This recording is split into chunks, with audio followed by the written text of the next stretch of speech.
नारायण नमस्कृत्य नरं चैव नरोत्तमं देवीं सरस्वतीं व्यासं ततो जयमुदीरयेत् मूकं करोति वाचालं पङ्गुं लङ्घयते गिरिं यत्कृपातमहं वन्दे परमानन्दमाधवं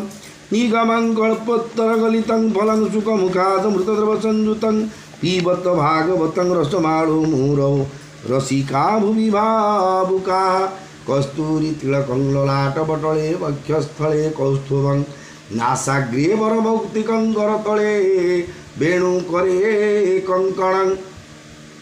सर्वाङ्गे हरिचन्दनं सुललितं कण्ठे च मुक्तावळी गोपस्त्री परिवेष्टित विजयते श्रीगोपालचूडामणि नीलाद्रौ शङ्खमध्ये शतदलकमले रत्नसिंहासनस्थं सर्वालङ्कारं युक्तं नवघनरुचिरं संयुक्तं चाग्रजेन भद्राया वामभागे रथचरणयुतं ब्रह्मरुद्रेन्द्रवन्द्यं वेदानां सारमेशं स्वजनपरिवृतं ब्रह्मदारु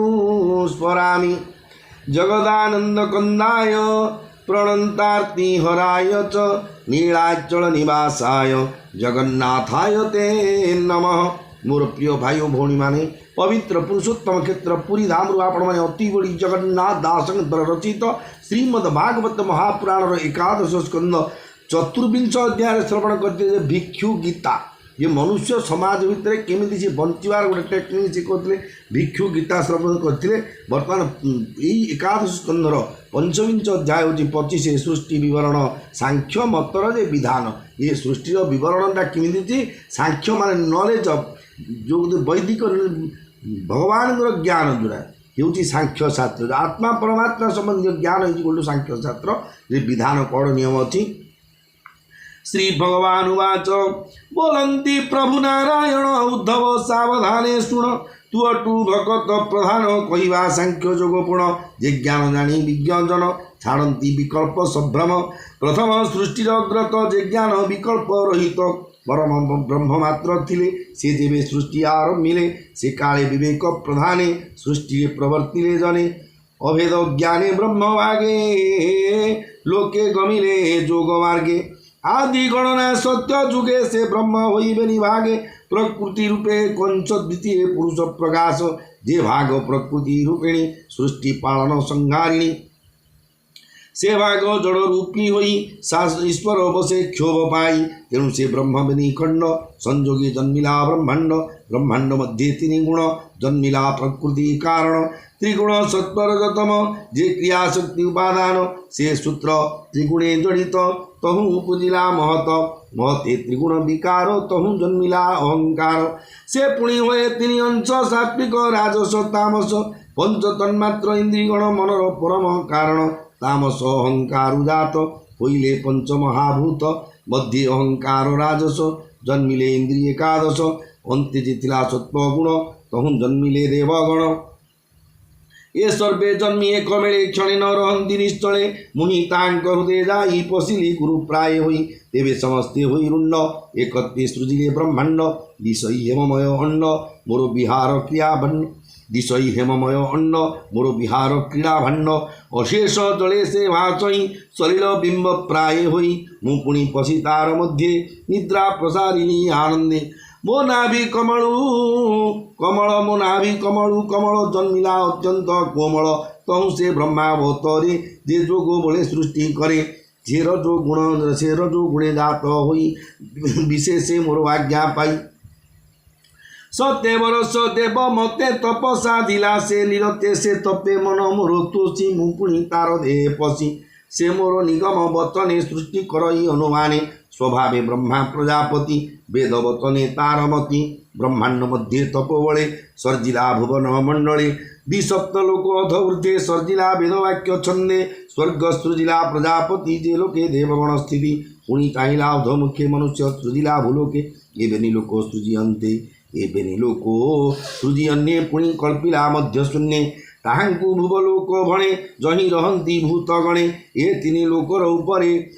पुणी विधाता सृष्टि करे सिद्ध पुरुषे जही थांती जोगिंद्रे जही संचरती पुणी ए तीन लोक तले ब्रह्मा सर्जिला जोग बले पाताल नामे भूमि तले जही असुर नाग बले ये तीन लोक मध्य क्रमे कर्म संगते जीव भ्रमे ये तीन लोक ऊर्ध्वगति पुणी कल्पिला प्रजापति महांते जही तांति सुखे ता कल्पिला महर लोके तार उपरे जनलोक तही न पशे दुख शोक से जनलोकर उपरे जही बसंती तबिवरे सत्य सात्विक जही थांती से सत्य ब्रह्मलोक स्थिति से ब्रह्मलोक ऊर्ध्व देशे से ब्रह्मलोक ऊर्ध्व देशे सहस्र सूर्य प्राय दिशे किबा कहवा तार गति मोर भकते जही थांती भकति जोग बले मते चिंता करती अविरते मुझेणु वैकुंठ ठाकुर तेणु वैकुंठ नाम तार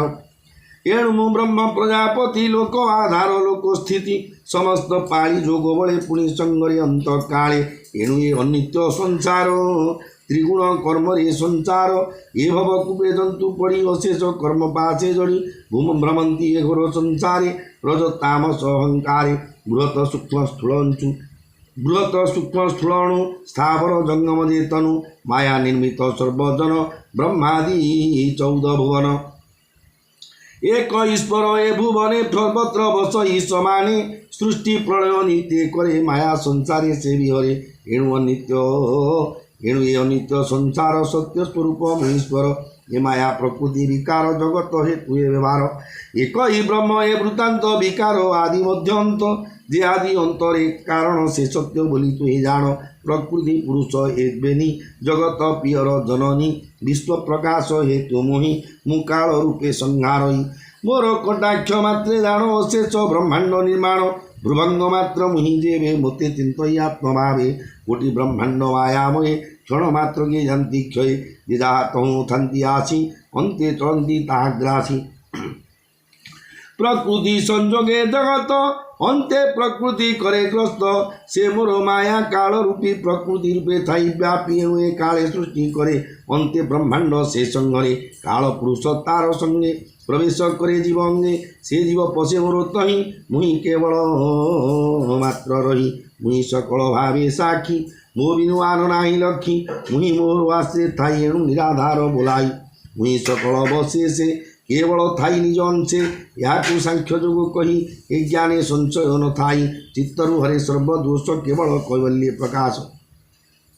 चित्तरु हरे सर्वदोष केवल कैवल्य प्रवेश ए भावे निरते जे मिसे अज्ञान हरे ज्ञान दिशे उद्धवे कहे ऋषिकेश श्री भागवत एकादश सुजने चिंत एकमन तुम्भर चित्ते तत्वज्ञान निश्चय होइब प्रवेश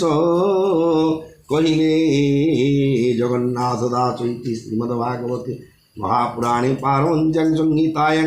एकादश स्कंदे भगवत उद्धव संवादे सांख्य युग पंचविंशोऽध्याय हिमस्याविरणमंगमनिरपिमति भ्रमं यदि शुद्धं सुधं वाम मधुस्तन विद्यते नमो ब्रह्मण्य देवाय गो ब्राह्मण हिताय च जगद्धिताय कृष्णाय गोविन्दाय नमो नमः।